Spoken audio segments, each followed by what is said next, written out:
Hi guys, welcome again. Today I would like to talk you through my Madone 9, which is now prepared specifically for my Criterium race tomorrow.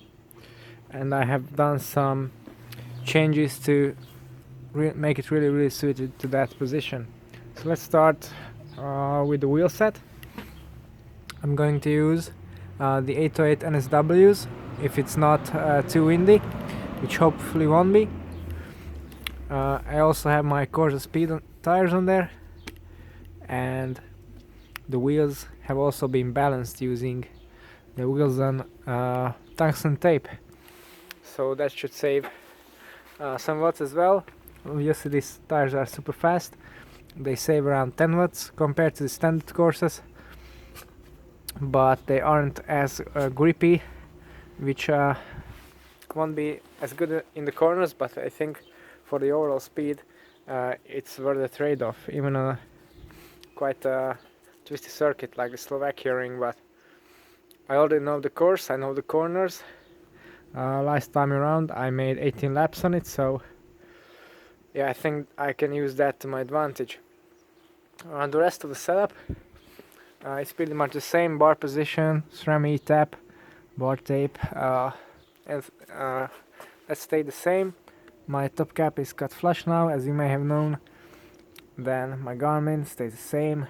I'm also using, I plan to use this one a lot in this race, my basically self-made aero bar, and I also practice quite a lot on Monday to try and stay in it, and I can control the bike quite well because it's a grippy kind of foam, so I'm hoping to get a breakaway move quite soon in the race and just get on those aero bars.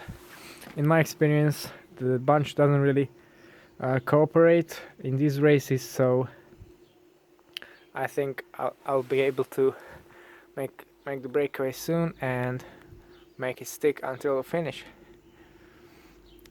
I'm using 5236 chainrings for this race, and I think I'm going to leave these on for the rest of the year because they have been great so far.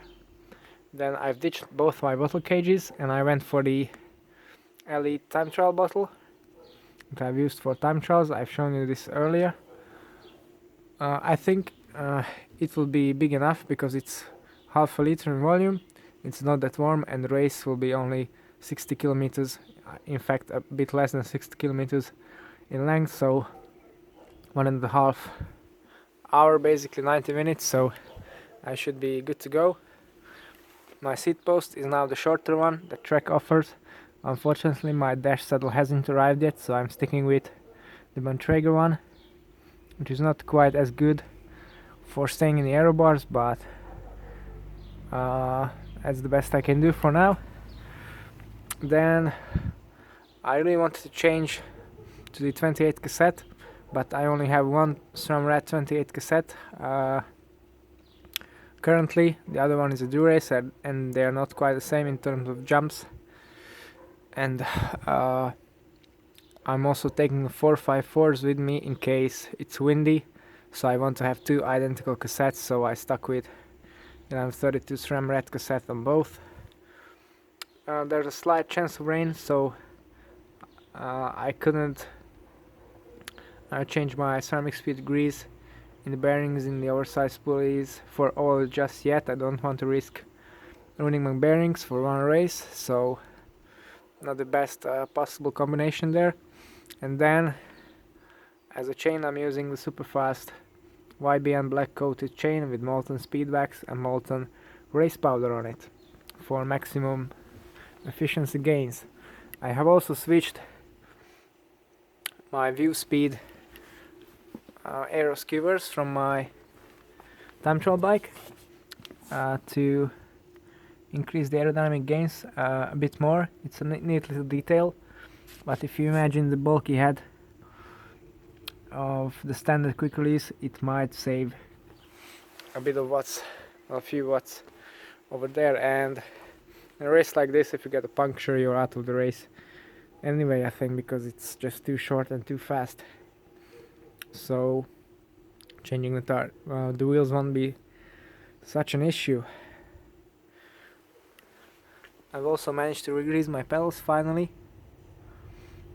I've put some lighter grease on there to get lower friction, and they spin very smoothly now. But they're full of grease still, so they're well protected. The BB has also been serviced quite recently, so that should be fine as well. Okay, so this is my bike prepared for Criterium racing tomorrow. If you'd like to see how it performs there, my report on it, and also my result, then don't forget to tune into my channel and subscribe. That's all for today. Thanks for watching, and see you next time.